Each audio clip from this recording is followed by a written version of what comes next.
Isabelle, parle-moi donc de la mission de la petite boutique d'Amos. Ça tombe bien que tu me poses la question, Guylaine, parce qu'on s'est justement arrêté dans la dernière année avec nos employés pour redéfinir c'était quoi vraiment notre vision, notre mission, nos valeurs. On a fait un consensus pour déterminer que notre mission, en fait, là, c'est vraiment de donner une seconde vie aux objets de consommation. Toujours dans le but d'aider l'environnement, diminuer la surconsommation et d'aider notre population. Là. C'est vraiment notre première vision. OK. Y a-t-il, bon, j'imagine que vous avez une vision, tu sais, il y a eu un début, maintenant on continue, on améliore, on avance. On avance. Si on recule de quelques années, là, les friperies, petites boutiques, peu importe comment on les appelait, on les voyait comme pour les gens à faible revenu, les gens qui étaient dans le besoin. Maintenant, on a apporté la vision environnementale. Donc, c'est pour ça maintenant qu'on veut développer ce geste-là chez toute la population, de dire qu'en fait, on veut créer l'habitude des citoyens de se poser la question si on ne pourrait pas aller chercher un bien de seconde main. Fait que c'est vraiment de redonner l'utilité au bien de seconde main, qui est vraiment notre vision, toujours pour notre communauté amossoise abitibienne. Donc, on recycle. On recycle. Puis toujours, on veut donner un service de qualité là, avec nos merveilleux employés, là, toujours. Donner une deuxième vie aux articles. Oui, au lieu d'en disposer. Là.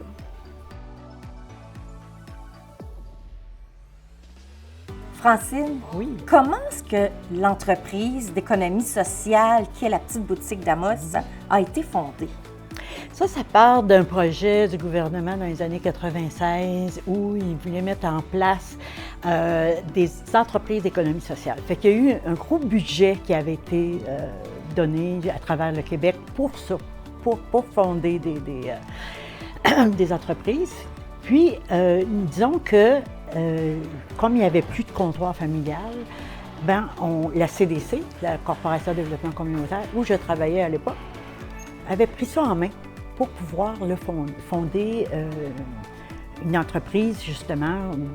Une boutique où on récupère des vêtements. Exactement. Fait que c'est comme ça c'est parti. Moi, j'avais dit à la directrice à l'époque, donne-moi ce projet-là. Ça me tentait bien gros.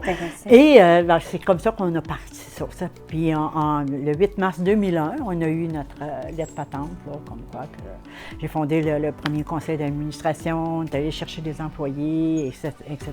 On avait, à l'époque, 5 ans pour s'autofinancer, puis on l'a fait en 3 ans. Wow! On était très, très contents. Oui. Ça allait très bien. Ouais, donc, la population d'Amos et l'environnement et la population environnante était très ouverte et encline à un projet comme ça. Oui, absolument, absolument. C'est sûr qu'avant, le comptoir familial qui existait avait fait un très bon travail aussi, mais c'était plus au niveau des démunis. Tandis que nous, c'est pas ça, là. Notre première mission, comme Isabelle l'a expliqué, c'est le recyclage. Évidemment, on va aider après ça d'autres organismes, ça sera... Pourquoi, toi, tu as décidé de t'investir à ce point dans une entreprise d'économie sociale comme celle-là? Bien, premièrement, c'est sûr que selon ma philosophie de vie, aider les autres et tout ça, c'est pas mal moi. Ensuite, on créait des emplois. Comme là, aujourd'hui, on a 16 employés. Là. Fait que c'est quand même une belle équipe. Tu sais. 7 membres du conseil, 3 bénévoles, puis 16 employés. On est une grosse équipe. Pourquoi? Bien, c'est ça. Il y avait vraiment quelque chose à faire, quelque chose de beau à faire, quelque chose à présenter aux clients, nos clients. D'ailleurs, la clientèle a beaucoup changé depuis les premières années, là, parce que ça fait quand même au-dessus de pas loin de 25 ans qu'on a pignon sur rue. C'est super intéressant parce que ça venait me chercher dans ma propre philosophie de vie, d'aider, de développer une entreprise qui aurait comme mission le recyclage. On sait qu'il y a une surconsommation quand même des biens et que c'est dommage de laisser aller de très beaux vêtements au site d'enfouissement quand on peut faire quelque chose de beau. Une autre facette aussi que je trouvais intéressante, c'était de créer des emplois. Aujourd'hui, on est 16 employés. 7 membres du conseil, 3 bénévoles, puis 16 employés. Fait qu'on est une super belle équipe. Souvent, les gens, quand ils viennent magasiner, ils vont voir Céline, parce que Céline, c'est la caissière qui est là depuis le début. C'est le visage, je dirais, de la petite boutique. Mais elle, c'est grâce au travail des 2 salles de tri, puis des concierges, qu'elle peut donner ce service-là aux clients. J'avoue que je suis très fière de la petite boutique, puis tout le personnel, puis le conseil d'administration aussi partage cette fierté-là avec moi. Tu l'as donné et faire un impact sur la communauté. Oui, absolument, absolument. Faire un impact au niveau, oui, recyclage, faire un impact... dans le fond, on continue à aider aussi. Même si on n'est pas un organisme de bienfaisance, on continue à aider. On va aider à travers les autres organismes communautaires qui, eux, vont nous référer des personnes qui ont besoin. Donc, on va donner la Croix-Rouge. On a une entente avec la Croix-Rouge depuis le début. Lors d'incendies, perte totale, on fournit une garde-robe pour tous les gens de la famille. Mario, tu es un employé responsable de la collecte à la petite boutique d'Amos. Dis-moi là, comment ça fonctionne, la collecte de vêtements? La collecte de vêtements, ça fonctionne comme on reçoit des dons, puis on les met, quand les dons rentrent à la chute ou à l'hangar, là, on reçoit des dons, on manipule des affaires, on trie. So, qu'est-ce qui est bazar, puis tout ça, on monte en haut. Qu'est-ce qui est linge, tout ça, on descend ça en bas pour les filles pour trier. Puis après ça, bien, nous autres, on a plusieurs places à bouger. Moi puis mon collègue, on travaille, puis on vide la chute en tour, puis c'est beaucoup d'ouvrage. Donc, si je comprends bien, il y a comme genre 3 étages à la petite boutique. Oui. Il y a comme un grand garage. Fait que donc, Oui. les gens peuvent apporter les petits articles à la chute, Non, si je comprends bien? qu'est-ce qu'on veut juste à la chute, c'est juste du linge. OK, à la chute, c'est du linge. OK. C'est du linge, les sacs bien fermés. OK. Parce que si tu mets de la linge dans la chute, bien, nous autres, il faut qu'on réemballe tout ce qui est tombé dans la chute. C'est de l'ouvrage d'extra qu'on fait, mais il faut le faire.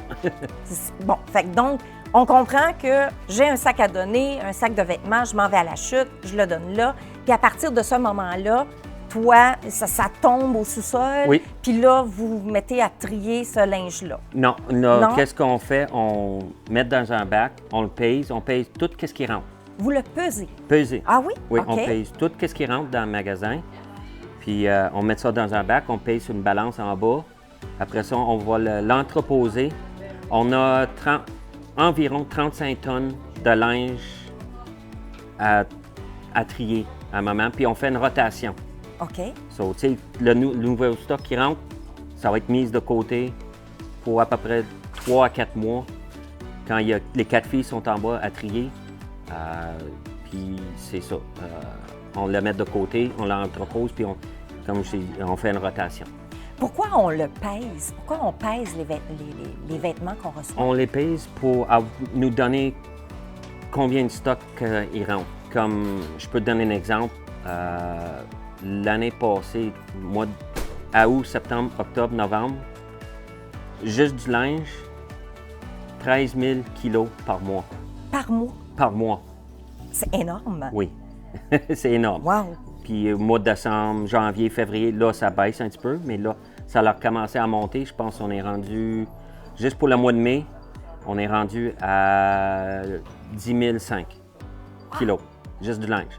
Ça compte pas les boîtes qui rentrent pour le bazar, les meubles, toutes les autres affaires qui rentrent. OK. C'est énorme. Fait que Oui. les gens, est-ce que tu trouves que les gens surconsomment pour donner autant? Est-ce qu'ils viennent racheter en boutique? Oui, ça arrive. Tu sais, on en reçoit beaucoup des arbres de Noël, puis on les entrepose, puis vers milieu novembre, on les ressort, puis là, les gens, même durant l'été, ils viennent. T'as-tu un arbre de Noël? On veut avoir un arbre de Noël. Puis oui, on leur montre où ils sont, puis... OK. Oui, oui. On peut recevoir quel autre type? Tu sais, là, on reçoit des vêtements, mais pour toi, un bazar, c'est quoi? Bazar, ça peut être de la vaisselle, Ça peut être des jouets, ça peut être des affaires de Noël, ça peut être quasiment n'importe quoi. Des cafetières, on en reçoit des électroménagers. OK. C'est ça, nous autres, on en reçoit de tout. OK. Anne-Sophie, tu as décidé de venir donner quelque chose à la boutique aujourd'hui. Oui. Pourquoi, pour toi, c'est important de donner à la petite boutique? J'aime vraiment l'expérience parce que, à force de fouiller, on voit qu'il y a vraiment une belle diversité d'objets, de vêtements. Et à tous les jours, on peut venir, là, que ce soit le matin ou le soir, il y a toujours des nouvelles arrivées de vêtements. Fait que c'est vraiment le fun, c'est unique, c'est diversifié. Donc, vu que j'aime ça, vraiment fouiller, trouver des choses, je me suis dit que si j'apportais moi aussi mes choses, j'allais pouvoir donner ça, cette opportunité-là, à d'autres personnes de fouiller comme moi j'aime fouiller. Donc, en apportant un peu notre touche de style partout, ça fait plusieurs styles réunis, donc il y en a pour tous les goûts vraiment. C'est quoi l'impact que tu veux donner quand tu viens donner comme ça? Je viens souvent, j'aime beaucoup les vêtements, donc ça arrive souvent que je donne. Donc, j'aime ça voir des familles, des fois, qui ont plus besoin ou simplement des gens qui cherchent des nouveaux vêtements à ajouter à leur garde-robe. Ça donne une deuxième vie aux vêtements qui traînent dans ma garde-robe à moi, mais au moins, je peux les donner puis que quelqu'un, vraiment, au lieu de l'acheter au plein prix, puisse en profiter au bas prix d'ici. Fait que t'aimes faire un impact sur la communauté qui Oui. vient acheter. Exactement. Leur donner l'opportunité d'avoir des vêtements que moi, je mets plus. Je trouve ça intéressant. Caroline, toi, tu es responsable du tri textile de la petite boutique d'Amos. Comment ça se passe, le tri? Comment vous triez les articles? Bien, lorsque nous recevons les sacs, à ce moment-là, nous, on fait un choix de tout ce que on va garder pour vendre dans le magasin. Tout ce qui est propre, tout ce qui est en bonne condition, tout ce qui est de bonne qualité aussi. C'est sûr que parfois, on ne veut pas être trop difficile sur certains morceaux, mais c'est sûr qu'avec ce qu'on reçoit de la population, bien, c'est pour avoir les résultats qu'on peut avoir ici sur le plancher. Donc, il faut faire les tâches, il faut faire tout ce qui est fermeture, tout ce qui est boutonnière. On vérifie tout au complet le morceau impeccablement dans le fond.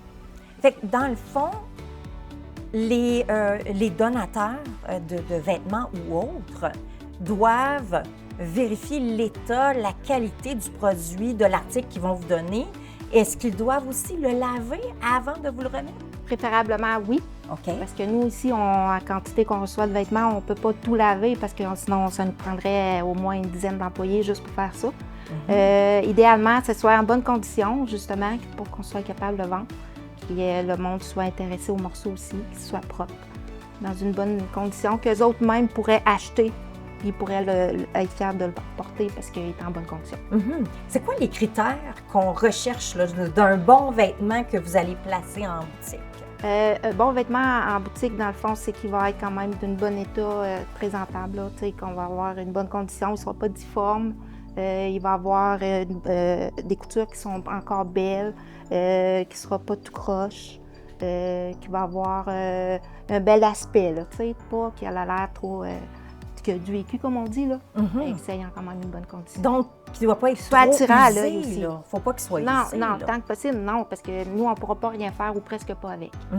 C'est sûr qu'éventuellement, si le matériel, on est capable, nous, parce que nous, on fait du chiffon avec le coton, OK. à ce moment-là, on va pouvoir le mettre au chiffon. Mais sinon, on ne peut pas tout récupérer, là, parce que sinon, on va rester prêt avec aussi. Êtes-vous content du type de clientèle que vous avez et le type de donateur? Est-ce que les gens sont responsables et ils vous donnent de la qualité de produit? Oui, en bonne partie, oui. Je dirais oui. Il y a toujours des exceptions, là, mais ça, c'est un travail continu qu'il faut faire comme tout le temps, là. C'est de la sensibilisation, d'apprendre aux gens aussi qu'on doit le vendre en bonne condition, que les gens le jettent en bonne condition. Mais c'est ça. Comment vous faites votre sensibilisation auprès de la population? Dire, on n'arrive pas ici, puis tiens, on vous donne tous les vêtements, puis après ça, ben là, vous avez vous débrouiller à tout trier. Bien, c'est sûr que la sensibilisation va se faire probablement au fur et à mesure. C'est sûr que si on reçoit beaucoup de produits qui sont quand même défectueux, qu'on ne peut pas mettre sur le plancher, À ce moment-là, c'est sûr qu'on va peut-être dire « Oh, il y a quelque chose qui se passe, là, il va falloir ramener les choses à là. Il faut penser pour que le monde peut être capable de comprendre aussi. C'est quand même, on les revend, mais c'est quand même une Puis, condition. les gens, on va les chercher de quelle façon pour leur dire? Ben, probablement que c'est sûr qu'on a la page Facebook de la petite boutique. Ah, OK. Habituellement, des fois, on arrive à les rejoindre. On peut aussi les rejoindre souvent s'il y a des bons coups. Parce que ça peut arriver à travers des vêtements aussi qu'on reçoit comme du bazar qu'on appelle. Tout ce qui est maintenant ustensiles, des choses comme ça. Fait que, à ce moment-là, si on a un bon coup, les ustensiles ont été bien emballés ou quoi de même, regardez, c'est parfait comme ça, c'est bien. Puis, à ce moment-là, on peut les rediriger autrement. Mais tu sais, le coup était bon parce qu'ils ont prévu le coup pour pas qu'il y ait de blessures. C'est sûr. Christine, toi, tu es responsable du tri bazar. Parle-moi donc de ça. C'est quoi ça, le bazar? Le bazar, dans le fond, c'est un gros département. Ça comprend tout ce qui est vaisselle, jeux pour les enfants, les livres, tout ce qui est Noël et nos thématiques, là, Noël, Halloween, Pâques. Fait que c'est vraiment un gros département et on est une grosse équipe qui travaille dans ce département-là. Fait que oui, je suis responsable, mais dans le fond, on est 4 responsables. OK. Donc, il y a plusieurs personnes qui travaillent à la même place. Oui. Là, comment est-ce qu'on fait pour... Bon, on reçoit des boîtes, j'imagine, d'articles. C'est quel genre d'articles qu'on peut recevoir? Là? Bien, beaucoup de la vaisselle. Ça, c'est OK. sûr que c'est un gros marché, la vaisselle. Les jouets pour enfants, c'est beaucoup aussi. Les livres. C'est un gros vendeur ici, les Oui, livres. les livres, oui. Les livres, oui. Et celle qui fait les livres, tu sais, elle regarde, mettons, pour toutes les 1, 2, 3, 4, 5. Tu sais, il y a vraiment une grosse grosse sélection au niveau des livres. OK. Quand on dit on regarde 1, 2, 3, 4, 5, qu'est-ce qu'on veut dire? Bien, les volumes. Quand on a une série, Ah, ils pour sont une série, placés un ensemble, tombe. c'est plus facile. OK. Fait que tout est vraiment calculé, vérifié. Il faut qu'il soit propre, qu'il ne soit pas écrit dedans. Puis les plus récents, naturellement. OK. La vaisselle, c'est la même chose. Il faut qu'elle soit propre. Il ne faut pas qu'elle soit toute égratignée parce qu'on ne la garde pas. OK. Exemple, l'électronique. Tout ce qui est électronique est tout vérifié pour être sûr que ça marche. OK. Ainsi que tous les jeux d'enfants, on prend le temps de les ouvrir et compter toutes les pièces pour être sûr qu'il ne manque pas un morceau dans un jeu. OK. Fait qu'on fait vraiment attention à tout ce qu'on vend. Fait que c'est beaucoup de travail, ça? C'est beaucoup de travail. Oui, c'est vraiment beaucoup de travail. On reçoit à peu près, je sais pas, 25, 30, 40 boîtes par jour de bazar. Wow! Fait que c'est beaucoup. C'est beaucoup, oui. Je voudrais juste rajouter que c'est sûr qu'on reçoit des choses des fois qui font peut-être pas partie, des jeux sexuels, des choses de même, on n'en prend pas. On en OK. reçoit quand Donc, il y a même beaucoup. certains critères Oui. là, Oui. d'articles qu'on reçoit, puis il y a des articles que Oui. non, on ne vend pas ça à la Oui, on vend pas ça. boutique. Il y a quand même un gros respect, ça fait qu'on vend rien de vidéos sexuelles. Ou tout ce qui est objet sexuel, on le vend pas. OK. Ça serait l'hygiénique aussi. Oui, c'est un ici, aspect hygiénique. ni les produits de beauté, maquillage, peut-être, ça, OK. on ne les vend pas non Ah, ça plus. non plus? Tout ce qui est médical, on ne vend pas non plus parce qu'on ne sait jamais ce qui peut arriver. Fait que c'est ça, il y a quand même une bonne sélection. Oui. OK. Comment est-ce qu'on dispose des articles une fois qu'ils ont été triés, Nada, dans le magasin? À partir de la salle de tri textile, après ça, le fait que... ouais. Après ça, c'est en fonction, mettons, de qu'est-ce qu'ils m'ont trié. Après ça, c'est mis dans l'entrepôt, disposé dans l'entrepôt. Vraiment une très bonne sélection, c'est-à-dire que j'ai les jupes, j'ai les pantalons.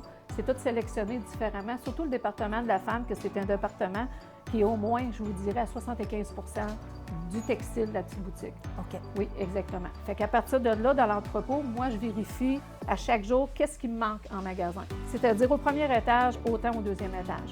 Parce que j'ai tous les départements de textile, à part le département de l'homme que Caroline s'en occupe.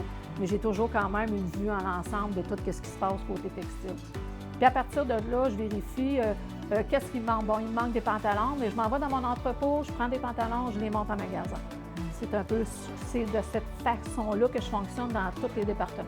Que ce soit le bébé, le 2-8, l'ado, l'homme, la femme, le taille plus, ainsi de suite. Je vois que dans la boutique, tout est trié par des manches longues ensemble, des pantalons ensemble. C'est pas le bazar, là. Tout est bien disposé pour qu'un client puisse se retrouver quand ils cherchent quelque chose, ils Exact. savent où aller. Exactement, oui, parce que c'est facile, parce que souvent, on a de la clientèle qui nous demande j'aurais besoin d'un T-shirt blanc, est-ce que c'est possible? Est-ce que vous avez ça en magasin? Mais moi, je connais quand même pas mal l'ensemble de tous les produits qu'on reçoit. Fait que là, chez mes T-shirts, si j'en ai pas en magasin, là, après ça, je peux aller disposer dans l'entrepôt, voir si j'en ai ou si j'en ai pas. C'est ça qui aide beaucoup les clients, c'est parce que autant comme été comme hiver, nous, on a les 4 saisons en magasin qui est disponible aussi. Parce que dernièrement, j'ai fait une section, bien, ça fait quand même plusieurs années que la section côté sud est faite au 2e étage, mais maintenant, aujourd'hui, je l'ai vraiment plus, la superficie est beaucoup plus grande, fait que ça donne les gens d'aller voir un côté sud en haut, autant été comme hiver. Fait que, tu sais, c'est pour ça que j'ai tellement de linge de femme qu'au lieu que ça dorme dans l'entrepôt à l'année, bien, j'ai décidé d'en remettre de plus en magasin, ce qui fait que ça l'aide beaucoup plus le monde, puis ça fait des chiffres d'affaires vont monter plus aussi. Exactement. Est-ce qu'il y a beaucoup de retours? Tu sais, est-ce que les gens, bon, on le laissait, j'imagine, ici en magasin, puis après, on repart. Mais est-ce qu'il y a des retours de, bon, ça fait pas ou on n'aime pas ça? On les prend plus maintenant. OK. Avant, les premières années, on les prenait, mais on s'est aperçu que ça ne fonctionne pas comme ça parce que comment que ça fonctionne, c'est que maintenant, on ne fait plus de mise de côté non plus. Avant, on en faisait. Maintenant, on n'en fait plus, c'était trop compliqué. Le monde essaie dans les salles d'essayage. Qu'est-ce qu'il ne fait pas? Met ça dans le bac associé à ça. Puis après ça, bien, malheureusement, si ça ne fait pas, on peut pas reprendre la marchandise un coup qui est à l'extérieur du commerce. Qu'est-ce qu'on peut faire aussi, c'est que souvent, on a des personnes qui sont à mobilité réduite. Si on peut faire, mettons, comment on appelle ça, mettons, une consigne. Si on peut aider les gens, mettons, une personne âgée qui ne peut pas sortir, si on le fait. Mais ça, c'est vraiment des exceptions à la règle. Là, c'est pas, mais un coup que la personne est sortie du commerce, on ne reprend pas. Ouais. C'est une grande gestion. Parfait. Merci. Il y a pas de- En plus de donner la petite boutique Anne-Sophie, tu es aussi cliente. Oui. Alors, pourquoi, toi, t'aimes acheter à petite boutique au lieu de te dire, bon, je vais aller acheter des grandes marques dans des grands magasins? J'aime beaucoup ici parce que les styles sont vraiment diversifiés. Des fois, dans les grands magasins, on peut voir plus des thèmes ou des choses qui sont là plus longtemps. Ici, il y a vraiment un beau déroulement des vêtements et des objets. Et le magasin est super bien organisé, donc c'est vraiment par section. Donc, on cherche sans chercher vraiment. Si on veut, par exemple, un chandail à manches longues, on sait que le présentoir de chandail à manches longues est là. Donc, c'est vraiment facile, quand on cherche quelque chose, de le trouver. Puis, c'est pas en désordre, donc c'est vraiment plaisant, dans le fond, de pouvoir regarder ça. Et c'est vraiment moins cher. C'est vraiment la même qualité. Des fois, je me promène dans les racks et je vois, il y a encore des étiquettes sur les vêtements, mais ils sont vendus vraiment, vraiment très moins cher. Puis toi, tu réussis à te faire un style Oui, au travail? exactement, parce qu'il y a beaucoup de marques. Justement, il y a de plus en plus de gens qui donnent, donc il y a de plus en plus de marques. Donc oui, il y a un style et il y a beaucoup de pièces de vêtements qu'on achète que des fois, on n'aurait pas pensé à acheter à plein prix dans les grandes boutiques. Toi, tu es une jeune cliente. Oui. Est-ce que tu as des amis qui te suivent dans cette expérience aussi de dire on va aller acheter à la petite boutique? C'est une autre expérience que de décider d'acheter des grandes marques. Mais je pense que c'est de plus en plus fréquent chez les jeunes, surtout sur les médias sociaux. La deuxième vie et les friperies, c'est vraiment rendu une option plus facile qu'avant. Il y a beaucoup plus de choix et beaucoup plus de participants qu'avant. Donc, ça fait exactement une nouvelle clientèle et c'est vrai que ça fait un nouveau style. Donc oui, c'est de plus en plus populaire chez les jeunes d'aller chercher en seconde main. Quels sont les impacts sociaux de l'entreprise sur la communauté locale?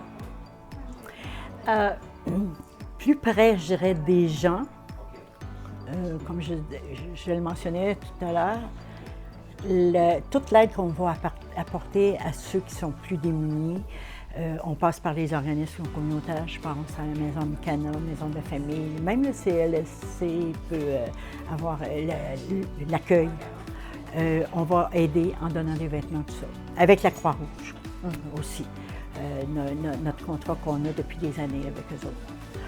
L'autre impact aussi, c'est qu'on ouvre nos portes aux gens qui ont de la difficulté à se trouver des emplois à travers un autre organisme, Table Action Travail, qui vont, avec des animateurs, vont venir ici, des superviseurs si on veut, et vont apprendre à travailler à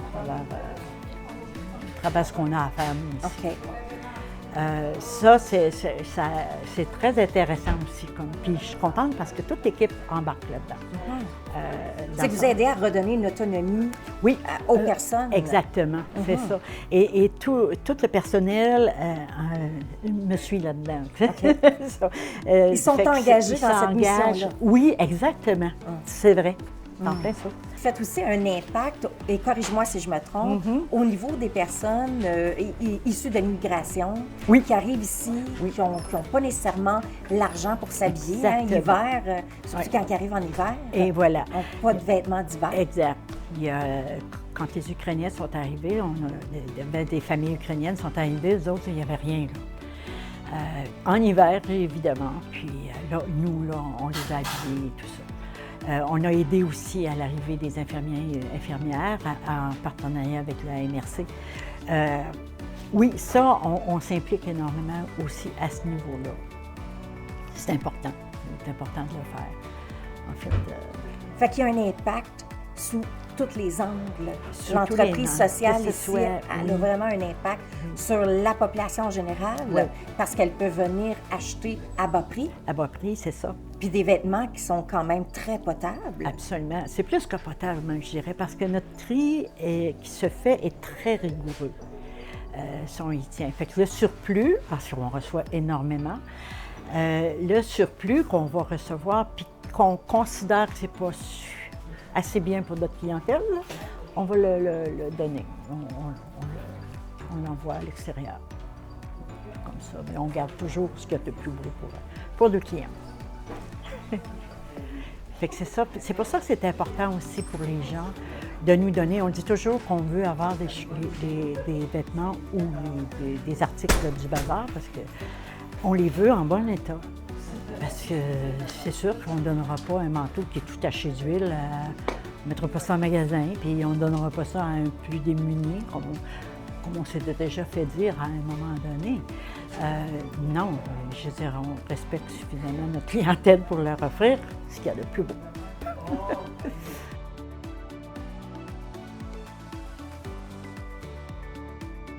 Comment la petite boutique contribue-t-elle à la durabilité, à la protection de l'environnement? Parce que je pense que c'est ton domaine. C'est mon domaine en tant que coordonnatrice en environnement à la Ville d'Amos, qui est un de mes autres chapeaux. On a besoin de la petite boutique en tant que société de plusieurs friperies, je dirais. Annuellement, c'est environ 250 tonnes que nous recevons de matière ici à la petite boutique.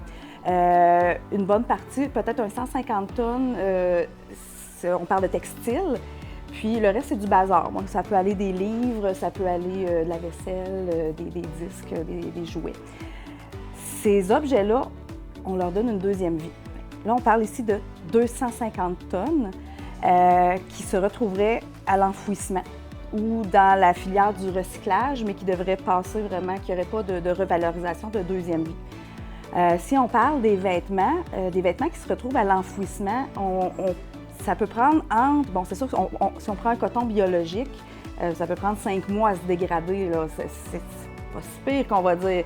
Mais là, on rajoute les polyesters, on va rajouter l'acrylique. C'est des vêtements qui peuvent prendre jusqu'à 200 ans à se décomposer. Puis là, on ajoute qu'au lieu d'enfouissement, on est en anaérobie, donc on enlève l'air, donc c'est encore plus long. Puis là, je ne parle pas ici des boutons, des paillettes ou des fermetures éclairs qu'il y a sur les vêtements, là, que ça peut prendre des centaines d'années à se décomposer, voire à rester en place. Fait que si on prend juste ce petit côté-là, c'est énorme là, ce que la petite boutique fait. Puis là, il y a aussi le côté, le bazar que nous, on appelle. Bien, c'est des livres qui ne se ramassent pas à la filière. Donc, c'est vraiment un grand pas. Il y a aussi un deuxième côté que les gens voient un peu moins, c'est on empêche l'achat. Donc, si je m'achète une robe à la petite boutique, bien, elle a, oui, une deuxième vie, mais on empêche la création d'un vêtement. Donc, on sauve des pesticides sur le coton, on peut aller le transport. C'est tous des gaz à effet de serre de moins qui sont créés sur la planète. Donc, là, on pourrait tomber dans les changements climatiques. Donc, tous les vêtements que l'on sauve, qu'on s'empêche aussi de transporter, bien, ça a un très grand impact. Mais c'est incroyable tout ce que tu apportes parce que, comme information, parce que la plupart des consommateurs ne le savent pas. Tu sais, on consomme parce que c'est beau, parce que tu as un besoin, parce que tu veux te démarquer de quelque chose. Exact, mais on ne s'arrête pas à la conséquence Et en voilà. arrière de notre achat. Et voilà. Donc, c'est ça, les gaz à effet de serre, l'enfouissement, C'est tout vrai, ça, là. c'est tout très vrai. Mais qu'est-ce qui s'est passé de aujourd'hui à il y a des centaines d'années? Il n'était pas au courant de tout cet aspect-là de l'environnement? Il y a eu ce qu'on appelle l'industrialisation, parce que si on retourne à l'époque de nos grands-parents et tout ça, que bon, on avait seulement de la laine, quelques tissus, le coton, il y a eu l'arrivée du plastique. Puis le plastique, au début, là, c'était vu comme un trophée, c'était merveilleux, le plastique, sans penser que ça se dégraderait, que ça serait très difficile à se dégrader dans l'environnement. Et là, on a eu des tissus qui sont dérivés du plastique. Puis là, ensuite, on a eu l'industrialisation, mais là, on a progressé dans les années. Et puis, la mode, les réseaux sociaux, on en veut toujours plus. On veut avoir toutes les nouveautés. Donc, puis on a aussi ce qu'on appelle la mode rapide, la fast fashion, qu'on appelle avec certaines entreprises que je sais pas si vous avez entendu parler de Shein, de Temu, des compagnies qui, eux, rapidement vont mettre sur le marché des vêtements copiés sur des designers, entre autres, à très, très faible coût, mais qui sont faits de tissus dommageables pour l'environnement et qu'ils font tellement en grande quantité que la mode va tellement rapidement que eux, c'est des tonnes, des centaines de tonnes qui sont enfouies annuellement de ces vêtements-là qui ont été invendus et qui ne sont pas donnés. Wow!